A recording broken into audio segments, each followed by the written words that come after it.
kicked in. We're live! We're back! Are you guys back? What's the matter? That took a long time to connect. So here's the thing, guys. We have super stormy weather here at the moment, and so if we cut out, we're sorry. The power might go out. Or we suddenly... Or if we leap up and have to run to the other room because the wind is knocking our house down. Or we feel like having a piece of pie and we just need to go eat it. And we'll say we would never the wind is too windy, we gotta go. Apparently the wind is going to be 70 miles an hour here this afternoon, which is very, very blustery. Yes. Hi, guys. I just want to say that the president of Robbie's fan club is present. Wait, is that El Pup? That is El Puppy. El Pupino. Yes. El apparently, Papatando. she is sewing Robbie Club sashes. What? Is that true? Or is that just something someone says? Even if it's something someone says. I would like evidence. I would like evidence of the sash sewing. Yes. So, friends, in the last episode, really exciting things happened. I think some of you must have been there. We had 2 Matthew fan club logos revealed. We played the Matthew fan club theme song. Robbie is trying really hard to build me up for some reason. I'm not. You don't think so? All of your fans are. All of my fans. Isn't that nice? All of my fans. I have a few really devoted fans. William, Grant, Charlie. Charlie hasn't tipped his hand. Principal Ella helped make that logo, by the way. Principal Ella helped make that logo. Thank you, Principal Ella. So, just debrief, quick update, recap. Matthew's on sabbatical this week. It's not in the agenda. I'm trying to write a book, several books all at once, a big long story. I'm going to still do story hour, but Robbie's doing all the other things, like feeding the children, like changing Jasper's diaper, like making the agenda. You will notice that the agenda looks different, and maybe has a different sort of feel to it. The Real McCoys agenda, Monday, April 13th. Look at that beautiful lettering.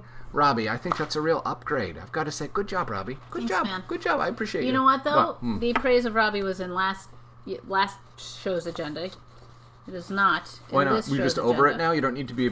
let's see. Play Robbie's fan club theme song. That seems fair. I feel we played Matthew's last time. It is time to recognize... the greatness of Drew Bunting? The greatness of Robbie. Oh, and Drew... Robbie is cooler. Robbie is cuter. Trying real hard to smile. Robbie's just better than Matthew. I feel like my theme song just celebrates Matthew. It doesn't take pot shots at other members of the Robbie and Matthew show. There's just a little bit of ungentlemanliness about your theme song, I have to admit. It kind of captures me, doesn't it? It does. It's I'm perfect. Not super gentlemanly. Drew knows you pretty well. He does know All right, me here we go. well. All right. I want to say something. Oh. El Puppy has changed her identity to her true name. Oh. She has shed her El Puppy identity. I don't know what it means. Well, you don't know if she's shed it or not. Things have changed. Well, we still have El Puppy back here. Oh my gosh. All right, well, Maybe I don't know. Maybe she's logging in separate places. Maybe there are 2 El Puppies. We don't want to give away who El Puppy is. That's true. El Puppy doesn't want to give it away. All right, here we go. Right. Yes. All right. I'm sorry. Here we go. All right. Play the R&M show theme song. I can't just play my fan club theme song. I can over Matthew's, but I can't just pretend that we don't have a theme song. All right. Okay. There's nobody being mean to anybody in the Robbie and Matthew fan club theme song. Here we go. The Robbie and Matthew show. I wish I had a whole, 2 handfuls of spaghetti that at the very end I could throw up and then it could land on our heads. Maybe. And just sort of droop off of our faces. Like wet spaghetti? Yeah.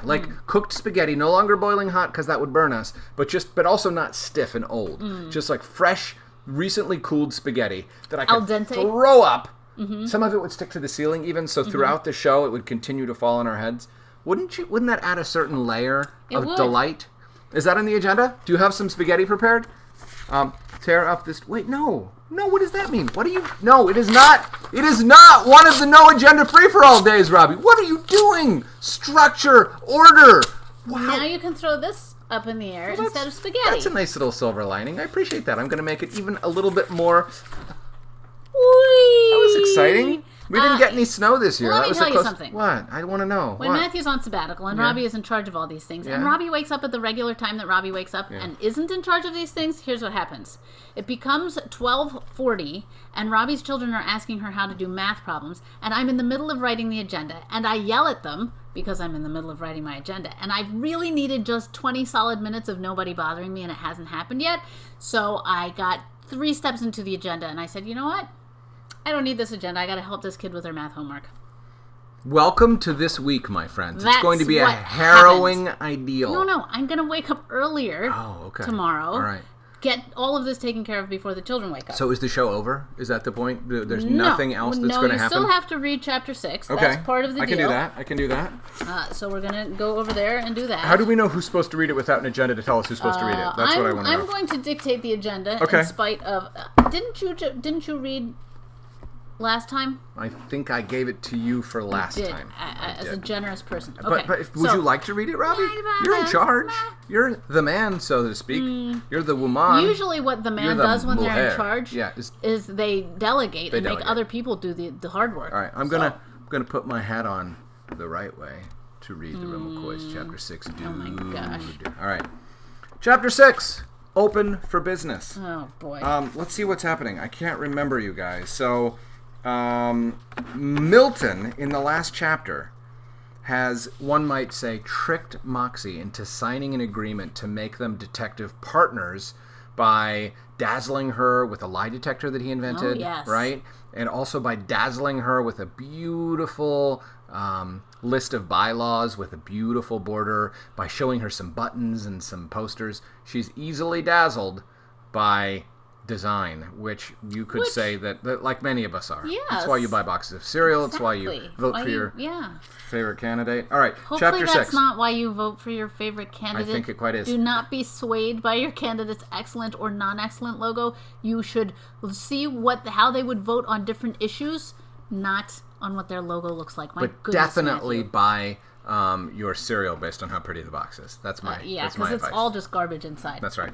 Chapter 6, Open for Business. All right. When I get to Mr. Shine's classroom, a nightmare is unfolding.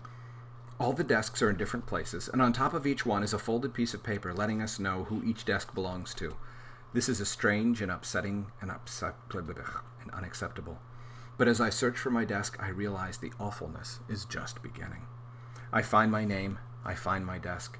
It's stranded between horrible and even worse, between full moon and werewolf, between Tammy and Tracy Dublinger. I stay as long as I can, but I finally can delay no longer and slide into my seat. It's like being the meat in a moldy sandwich. I feel Tracy breathing on my arm. "Good morning," says Mr. Shine, as cheerful as a clown in a commercial.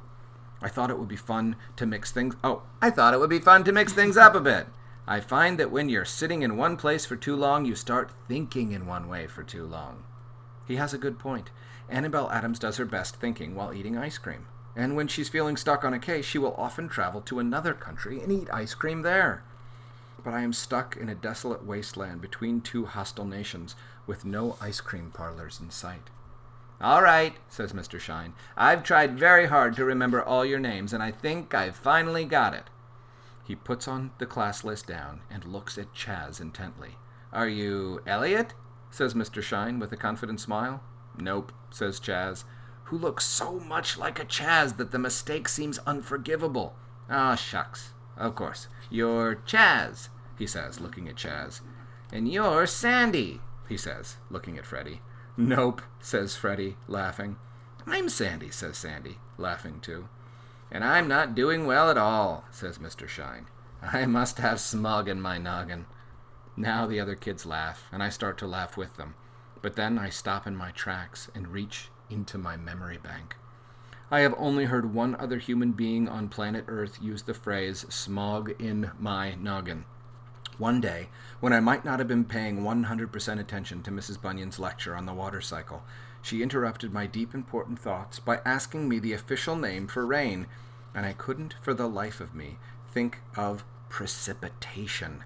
And so she suggested in front of the entire class that I probably had smog in my noggin, which means not only has Mr. Shine stolen Mrs. Bunyan's hat, but now he is using her extremely unusual phrase. My mind is reeling as the recess bell rings. I'm barely out the door to the playground when I see Milton sprinting toward me. "Are you ready?" he says, panting and smiling and panting some more. "Ready for what?" "To officially open the agency." I'm ready to focus on finding the squiggler, but Milton holds up the sign, and I realize what a terrible mistake I've made. Beyond the beautiful letters and magnificent colors, there is one enormous problem. One I should have seen this morning, but somehow missed in the pleasant golden seal haze. There are 2 McCoys on this sign, side by side, exactly the same size. I head over toward our bench, but Milton is walking in the other direction. Where are you going? To that bench over there. You know what Danny Dogood always says. New day, new possibility. What does that have to do with anything? We're starting a new agency. We should use a new bench. I think it will get people's attention. I do not care one bit what Danny Dogood thinks. I want to sit on the bench I know and love. The bench our clients expect. But Milton is still walking toward the other bench, and he has the sign. I have no choice but to follow, which feels about as pleasant as using someone else's toothbrush. Moxie McCoy does not follow. When I get to the bench I do not want to sit on, Milton pulls out a button and pins it onto my coat. While I sit there trying not to love the button as much as I do, I notice that a bunch of kids are pointing at the sign and saying things like, "Excellent motto!" and "I had no idea you guys were detectives," and "What an excellent bench!" Milton grins at me. He's way too excited to say, "I told you so." Should we open for business? The crowd of kids looks at us eagerly, and I have no choice but to let this thing happen. Moxie and Milton Incorporated is now open for business, I say. One at a time, please.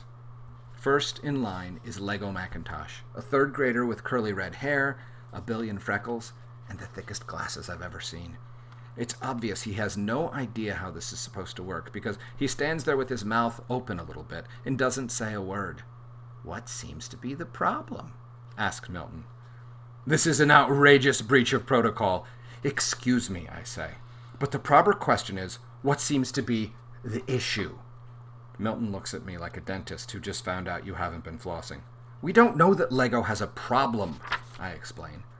Of course, the real problem is that Milton spoke first. I make a note to talk to him about this later. Even if we're technically partners, I'm the lead partner. "A problem is a kind of issue," says Milton. While I think about that, Lego raises his hand. Are you guys done?" "Yes," Milton and I both say at the very same time. I make a note to remind him that I will be the partner that answers every question. "What seems to be the issue or problem?" I ask, covering my bases. "It's tragic," says Lego. "My 1x2 light blue Lego hinge brick is missing. I've looked everywhere, and I needed to complete the scale model Hypsilophodon I've been working on." "What's-her-funkle?" I say. "Hypsilophodon," says Milton. "An ornithopod dinosaur from the early Cretaceous. Am I right, Lego?"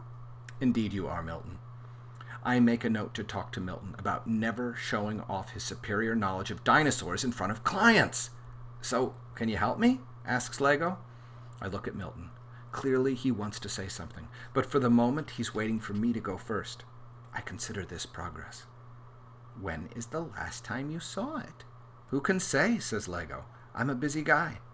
I know I used to have one, and now I know I need it. I'm willing to hire you, but I expect results." "Do you suspect foul play?" asks Milton.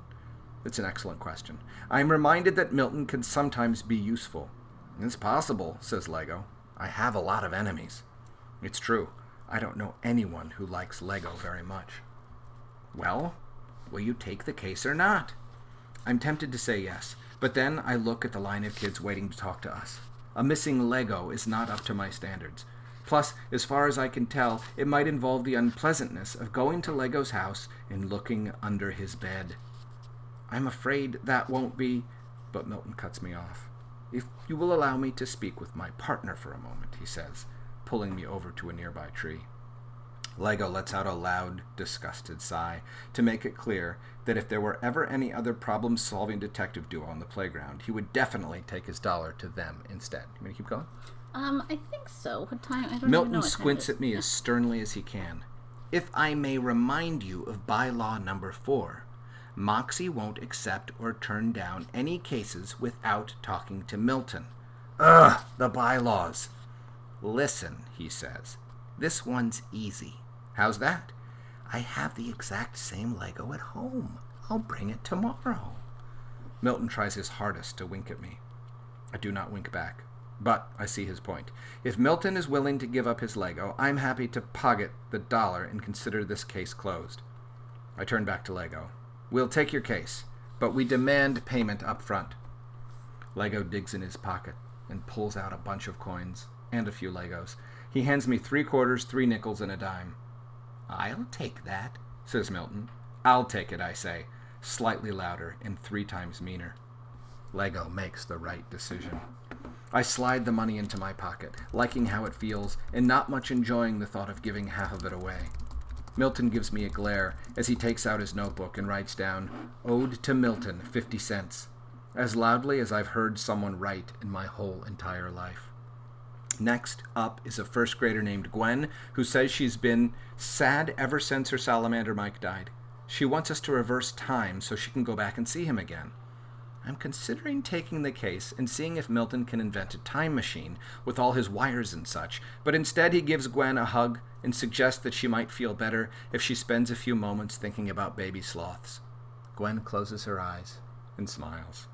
Thanks, it worked, she says, before wandering back toward the swing set. Technically, you solved her problem, I say. I know, isn't that great? Technically, Gwen owes us $1. I'm happy to do that one for free. Well, I'm not. Since you solved that case on agency time, you can give me the money I would have earned if we'd charged her like we should have. I grab Milton's notebook and cross out 50 cents. Milton does not like this one bit, and I do not care one bit. You're acting like Rex, he says, not very nicely. I scowl at Milton. He scowls at me. We move to opposite ends of the bench. The one and only interesting thing about Danny Dogood is Rex Rotten, a kid who lives across the street from Danny and is his opposite in every way.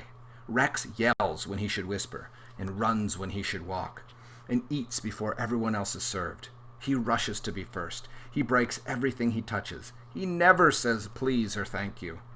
Rex drives Danny up a wall, which is why I like him so much. A boy named Ichabod is next in line. He's already lost 2 L points this morning and wants advice on how to avoid losing a third. Everyone knows that if you lose 3 L points in one day, it's an automatic trip to see Principal Jones. I tell Ichabod my top secret and time-tested strategy for avoiding the loss of a third L point by spending as much time as possible in the bathroom where it's so much harder to get in trouble. Great idea, he says. But not so much time that you lose an L point for spending too much time in the bathroom. Ooh, how much is too much? What grade are you in? 5th. So, Mr. Wiggins, I'd say you can spend about 9 minutes in the bathroom at a time without losing another L point. Do you have a watch? Yep. Excellent. Good luck. I hold out my hand. Ichabod hands me $1. See how that works? I say to Milton. Milton writes in his notebook, Ode to Milton, 50 cents. This goes on for a while. We are in demand! But there's no excitement, no intrigue, no shattered mirrors or wailing orphans or twice cursed artifacts. I'm looking around for anyone who might be screaming or bleeding when I notice Emily waiting patiently near the end of the line. I wave her to the front. No fair, says Chaz Danson. I give him a peppermint, and he simmers down. Emily, Moxie. We do our secret handshake. Everyone says, ooh. I've come for an update. Have you guys made any progress? We haven't, of course, because Milton has been distracting us with boring kid stuff. Now that Emily is here, it's time we got down to world saving. I turn to the crowd. Thank you for your interest, but we're not taking any more cases today. Milton clears his throat. If that's okay with my partner, I say. The word tastes about as good as a leaky battery. It is, says Milton. He turns to the crowd. We'll be back the same time tomorrow. As I watch the disappointed kids wander away, I have to admit I'm feeling pretty good. Although my best friend might be in peril, and Mr. Shine might be a vicious kidnapper, and the world might be falling apart at the seams, I am back in business, and better than ever. Woohoo! Dun, All dun, right. dun. I wonder if there's anything. We have some jokes to tell, but I wanted to see if there's anything that I wanted to talk about in this one. There's one thing I want to talk about, Okay. which it's the very beginning of the chapter. Milton is usually drawn very, very seriously, and the very first time we see him on the bench, it's on the bench. It's keep going 2 more. Yes, look how happy he is. Look at Milton's smile. That is the only time in the history of Milton that you will see him drawn with a smile so big that it like pokes up to his eyeballs. That is not the way Milton is. So happy. It makes me so happy to see Milton. Look at Moxie over there, quite put out by the situation. But Milton's smile is one for the record books. So anyway, that's what I wanted to show. I wanted to show. There we go. The Hypsilophodon. That's right. For those of you who have been watching the picture book story time, Yes. This is a word that's in our book Archipelago. Yes. And it's one of our favorite words. And I think Hypsilophodon. Right? That must have happened first, Yeah. right?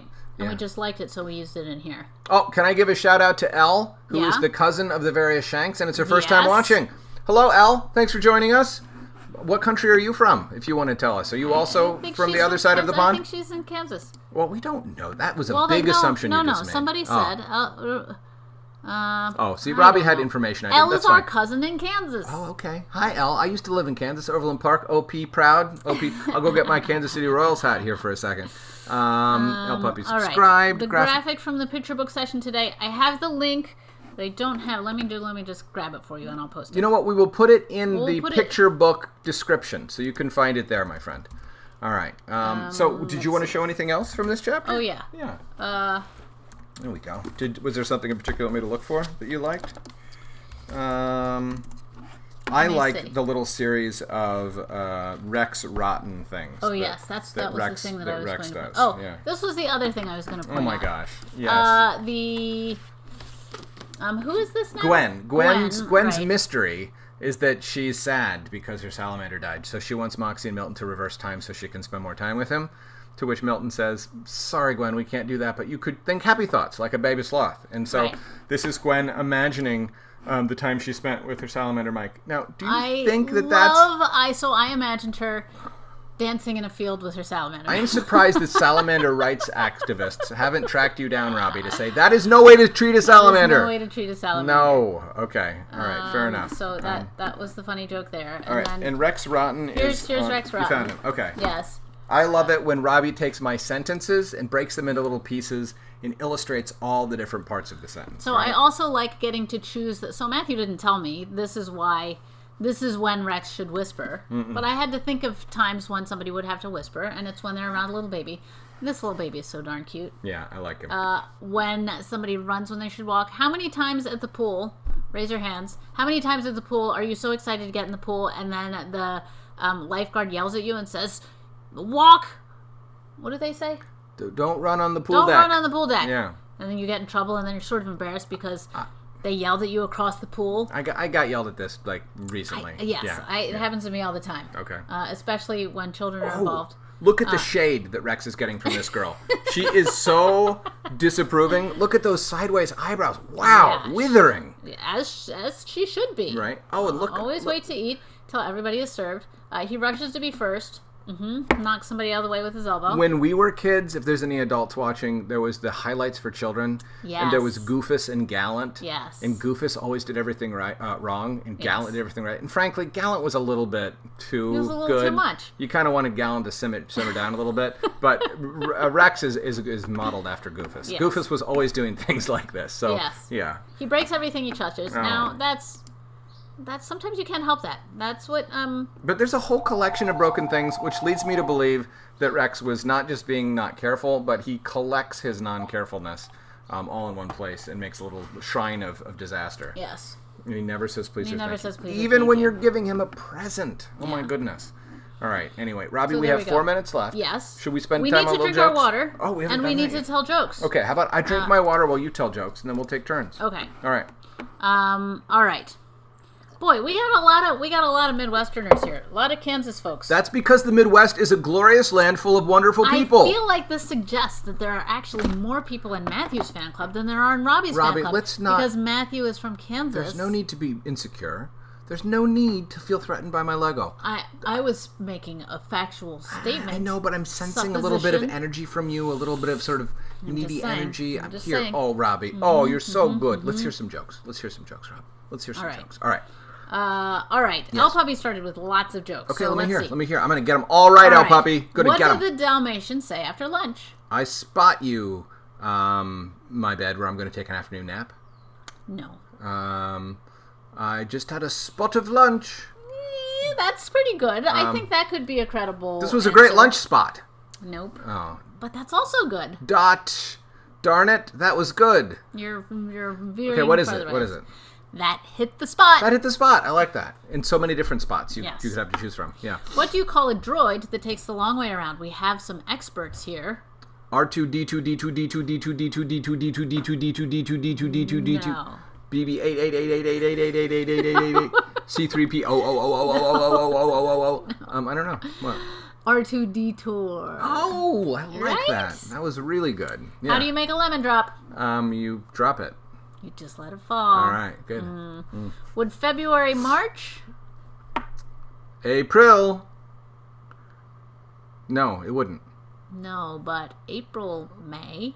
Oh, I like that. That's a good one. Yeah, all right. All right, so those were all from El Puppy. Thanks, El Pup. Kylie's here. Hi, Kylie. Hi, Kylie. El Puppy apologized for not being here yesterday. That is okay. El Puppy, it was a holiday. Yeah. But go back Well, and look what happened while you were gone. Everything. Matthew's fan club just took off. Yeah. Yeah. It's really great. All right. Yeah. What else we got? Right. Yeah. There's H Puppy is here too. Hi, H Puppy. Yes. I think there's a riddle somewhere, and I have to find it. Somebody's power went out, and they're on tornado watch. It was Slim. So that's it was exciting. Slim. Mr. Funny Pants, I'm on Robbie's and Matthew's club. All right. Puppy is sewing Robbie Club pouches to keep our stuff in. I'm so excited. I want evidence. I want to see photographs of these Mr. Funny things. Pants. Yeah. Did you just say this? That was both fan Yes, clubs. Yeah. I appreciate that. And we got a letter last week. Now, do you mean an email? I did get a very nice email. If you send an actual letter, we haven't received it yet. Yes. But all of the letters has to sit in a pile for about a week before we touch them. Yes. So, all right. Cake. We've got party cake. Yes. All right. Where did that riddle go? I don't know. Oh, we really cheer up Kylie's day. Thank you, Kylie. That's really the point, frankly. Oh, in the description it says that we're reading chapter 5. Why would that be, Robbie? That would be because I was in charge of updating all of this stuff. There's and a lot to keep posting track it, of, you and I guys. didn't know that was one of the things until it posted. We used the chapter 5 thing to make the chapter 6 thing. It's called a template. Yeah. If you use a framework and then you copy it so that you can just change a couple words in it, that's called a template. Look, and you can use it a million Slim times. pointed this out, too. You guys are paying attention. I'm impressed. No, maybe they were like, maybe we shouldn't come today because they're repeating the same chapter. Not true. I just didn't update the agenda. All right. I have no idea what Waylon is saying. That is very confusing to me. This is all devours. So I feel like... Yeah, I don't know what that means. we missed the first part of the riddle, Waylon. All right. Okay. Fran, Slim thank is once again doing her job. Thank you. Encouraging everyone to like and subscribe. Yep. And there we go. All right. I think we're all caught up. Are we good? We're getting some love for the Royals and the Chiefs here. The Chiefs did win the Super Bowl this year, and the Royals did win the World Series a couple years ago. It's a great, and the Kansas Jayhawks were the #1 men's ranked basketball team in the country before the tournament was canceled. So there is some serious Kansas City love flowing out from me to all of you out there. All right, that's all I got to say. Robbie, keep it down. Who follow keep it the down. sport. They do, Robbie. They do. They care. All right. They love. Slim points out that there's a lot of thunder happening over in Rockville, which is just across the bay from us, and she's wondering if we're getting any here. Rockville. There is not any here yet, so I guess Don't go back to Rockville. It's a song by R.E.M. It's not the song. It isn't? Isn't it Rockville? I don't think it's Rockville. Don't go back to Rockville and waste another year. Thank goodness. Why would you waste a year in Rockville? I'm just singing the song. It's a great song. Feel bad about Rockville. Excuse me. Could you please call her Slim? I mean Slim. All right. Sorry. I think you're lobbying really hard to kick her out of your fan club and send her just into mine for sanctuary. I need Slim. Friends, it is 2:01 p.m. It's 2:01. It's time for Matthew to return to his sabbatical. You are going to have to bring that difficult riddle next time because I scrolled through the whole thing and I couldn't find the question. We couldn't find it. Yes. Sorry, friends. All right. I apologize. Yes, Jayhawks. Amy Yes. Schaefer, thank you. You're not even in the Midwest, and you're excited about the Jayhawks, so thank you. No, I don't think Savannah has any kind of team. Come on, you have to scroll down, please. Well, it's desperate for us to, but you weren't able to find it. I looked, and there's just so many comments. Tomorrow's another day. Yeah. Sorry, friends. Put it at the very top tomorrow, Waylon. We'll know where to find it. Dudes. This is it. Matthew has to go back and write more stuff. Or I might take another nap. I got very tired in the middle of this. He wants. I might take a nap after this. I like this. that. I know. I should have actually read the book today because I made some noticed mistakes. you were stumbling a little bit, but that's okay. That's what happens when Matthew gets tired. Okay. Yes. When I get tired, I get grumpy. Oh, are you grumpy? I mean, are you tired? I am not tired at the moment, but I could probably fall asleep. All right, friends. We will see you later. If Robbie is able to say the words "I could fall asleep," then she's ready to fall asleep. Basically, at any time that Robbie I'm is, always ready to if fall Robbie asleep. is awake, then she's ready to fall asleep. I'm ready to fall If she's asleep, then she's happy to stay asleep. Yes. All right. Thank goodness our power didn't go out, so thank you. If for whatever reason tomorrow, I think we're supposed to have bad winds for the next couple days. Well, at least for like the rest of today and maybe into tomorrow. So if for whatever reason we are not here at the right time tomorrow, Don't be sad. why. It's because our internet went out and the people haven't fixed it yet. Or because Matthew Fan Club has taken off to such a degree that he's on the road. He's on tour. On the road and doing concerts. All right. All right. Bye, guys. Hooray, we got 10 likes. Thank you. Oh my gosh, thank you. That's like it's a new high, record high. Record. Thank you, Slim. Thank you, Slim for president.